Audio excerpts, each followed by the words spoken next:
Promised you more Bryan Hayes. Here he is. It's an NFL edition of Harvey's Hot Takes, and I'm not going to bury the lead. Bryan Hayes, who are you picking to win the Super Bowl this year, and why? I'm going with the Buffalo Bills. The Buffalo Bills finally get it done before they move into their new stadium. Absolutely. I'm going with the Buffalo Bills for a litany of reasons. Let me begin with the best player, and that's Josh Allen.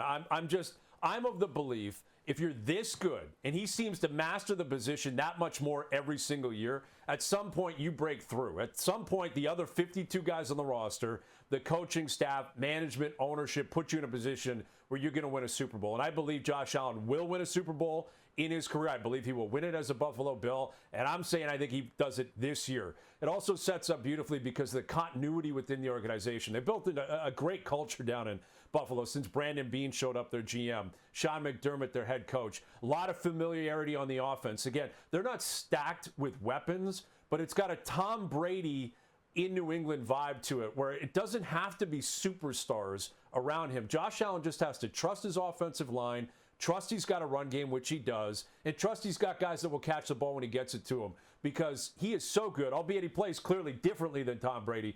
But Allen's so good, the opposition has to spend so much time and energy trying to figure out what he's going to do next. And it opens so many different lanes up and so many different opportunities for the other weapons on the offensive side of the ball to pounce. So I just think Allen gets better and better every single year. I think the offense will be top 5 in the league. Their defense is always good with McDermott. I think that continues.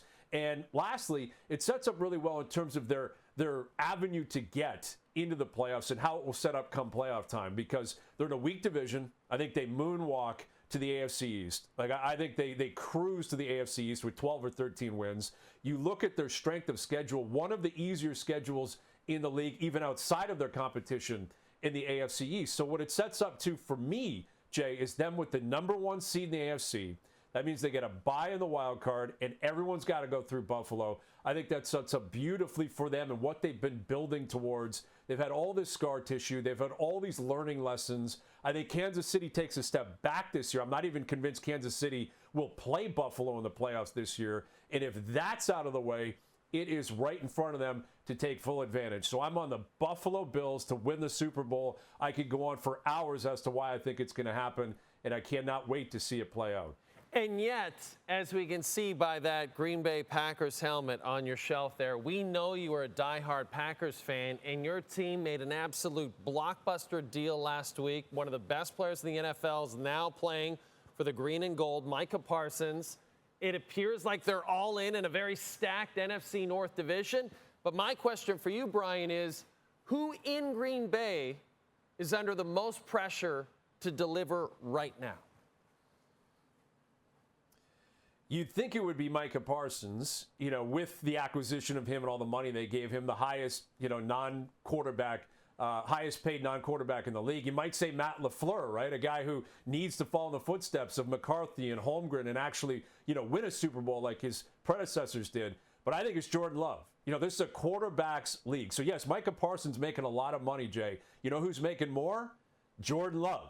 They committed to him before last season. Right, he did his hold in as well. He put their feet to the fire after 1 year as a starter where he was very good a couple of years ago, really good in the playoffs. Last year he took a step back. Injuries were a part of it.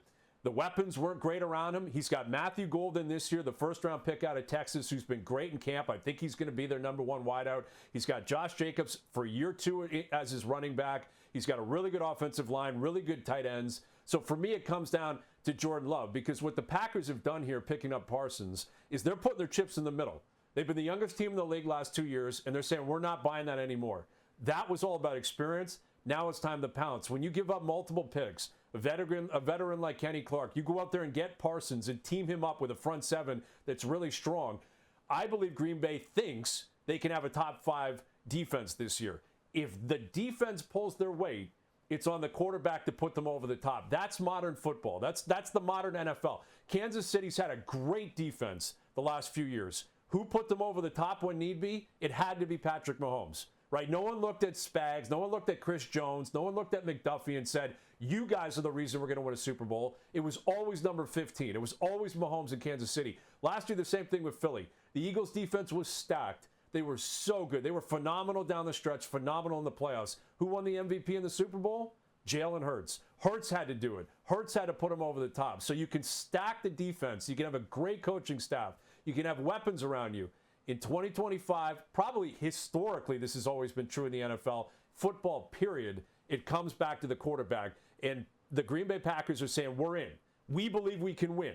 So it's on Jordan Love to pay them back all that money they gave him, and now all the faith they're putting in him as QB1 in Green Bay. So Parsons has got definitely some pressure. LaFleur's got pressure. There's other pieces there. Brian Gutekunst, the GM who went out and got Parsons and paid a hefty price, all have pressure. But for me, the number one guy after this move, it's the quarterback, Jordan Love. Jordan Love, under the spotlight in Wisconsin. Bryan Hayes continuing to deliver hot takes here on SportsCenter with Jay Onrait every week. Hot Takes is presented by Harvey's. Customize your burger and get it delivered from our app to your door. Harvey's, it's a beautiful thing.